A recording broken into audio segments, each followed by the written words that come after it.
साथियों नमस्कार। मैं कौशल अवस्थी, कार्यकारी प्रदेश अध्यक्ष, सहायक शिक्षक, समग्र शिक्षक फेडरेशन। साथियों, अभी क्रमोन्नति के विषय में विभिन्न प्रकार की चर्चाएं चल रही हैं।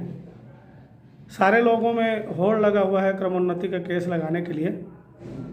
इस संबंध में हम भी लगातार हाई कोर्ट और वकीलों के संपर्क में हैं। सबका यही कहना है कि जो समझदार हैं, जो अच्छे वकील हैं, और उनका कहना है कि आप वेट करिए, वेट एंड वॉच का इसमें खेल है। और जो एक व्यक्ति केस जीत रहा है उसे केस जीतने दीजिए पूरी तरीके से। जब वो पूरी तरीके से जीत जाएगा तो आपके पास कोर्ट में केस लगाने का समय ही समय है, कोई ऐसा नहीं है कि समय नहीं है। मैंने बार बार अपील किया था सारे शिक्षकों को। मैं यही चाहता हूं कि हमारे सारे शिक्षकों का हित हो। तो मैंने कहा था हड़बड़ी मत करिए, सभी ग्रुपों में लिख के डाला था कि हड़बड़ी मत करिए, आराम से केस लगाइए और पहले देख लीजिए 23-24 तक क्या परिणाम आता है।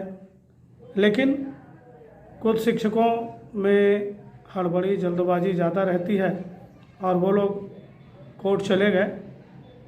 इसका परिणाम यह हुआ कि जो कोर्ट का निर्णय आया, ये निर्णय उचित नहीं कहा जा सकता। यह निर्णय जो है शासन के ऊपर ही डाल दिया गया है कि शासन जो है 120 दिनों में इसमें निर्णय लेगी और जो भी है जो याचिका करता है उसको लाभ देगी। तो इस प्रकार का जो पॉजिटिव चल रहा था, ये केवल हड़बड़ी के चक्कर में, जल्दबाजी के चक्कर में यहाँ पे नकारात्मकता और थोड़ी सी जो निगेटिव न्यूज़ है वो आना शुरू हो गया है। अभी भी यह कहा जा रहा है कि जिनका पंचायत विभाग में 10 वर्ष हुआ है और जिनका दोनों विभाग में हुआ है वो दोनों केस लगा सकते हैं। मैं भी ये बोलता हूँ दोनों केस लगा सकते हैं, लेकिन दोनों जो है अलग अलग प्रकार के केस हैं, तो दोनों को अलग अलग लगाना चाहिए।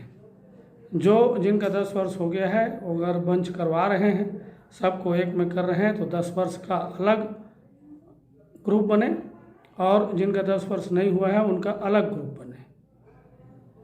पूरी समझदारी के साथ सबसे पहले आप लोग अपने विभागों में इसका क्रमोन्नति है तो जो विभिन्न प्रकार के दस्तावेज चल रहे हैं, इनका आवेदन अपने संबंधित जनपद जिला में अवश्य दें और पूरा करने के पश्चात आप जो है कोर्ट जाएं। किसी भी प्रकार की हड़बड़ी करने की आवश्यकता नहीं है। साथियों, कोर्ट का रास्ता हमेशा सबके लिए खुला रहता है, चाहे आप अभी जाएं चाहे 1 महीने बाद जाएं। तो इस बात को ध्यान रखिए और अपने शिक्षक समुदाय का, सबका हित सोच करके काम करिए। आजकल तो 500 रुपया, 600 रुपये, 1000, 1500, 2000 अलग अलग प्रकार के केस लग रहे हैं, लेकिन आप समझ रहे हैं कि इसका परिणाम क्या होता है और कैसे होता है। आपने पिछला जो आ रहे हैं वो परिणाम को देख लीजिए। इसमें एकदम एक लाइन में कह दिया गया कि सेम एज सोना साहू केस, सेम केस है। तो उसमें ना कोई सुनवाई हुआ, ना पेशी हुई, ना किसी प्रकार का आगे उसमें जो कोर्ट में जो होना चाहिए उसकी किसी प्रकार की इंक्वायरी नहीं हुई और उसका सीधे सीधे फैसला दे दिया गया कि जो शासन है उसको सोना साहू के हिसाब से देखे और इसमें निर्णय ले। 120 दिन का समय दिया गया। तो ऐसा अगर केस लगाना है तो इसका कोई फ़ायदा नहीं है, इसमें लाभ मिलने की गुंजाइश नहीं है। केस ऐसा लगाएं कि कोर्ट ही हाँ या ना कहे, कोर्ट ही आर्डर करे, जैसे सोना साहू के केस में किया है। कोर्ट ही तत्काल आदेश करे कि इनको वेतन दिया जाए या ना दिया जाए। जो भी करना है कोर्ट के निर्णय से ही होना चाहिए और इस प्रकार से अगर शासन को सुपुर्द करती है तो ये फैसला उचित नहीं है। तो आप लोग सोच समझकर वकील करिए और केस लगाने में कोई बुराई नहीं है। लगभग सारी बातें आ चुकी हैं। बहुत बहुत धन्यवाद। अगर आपने अभी तक मेरा चैनल सब्सक्राइब नहीं किया है तो सब्सक्राइब अवश्य करें।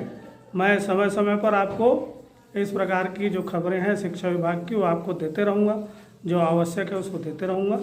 तो आप लोग लाइक, सब्सक्राइब, शेयर भी कर सकते हैं। और सबसे अनुरोध है आप भी करिए, शिक्षा विभाग के हैं तो, और जितने हो सके सब्सक्राइब करवाइए।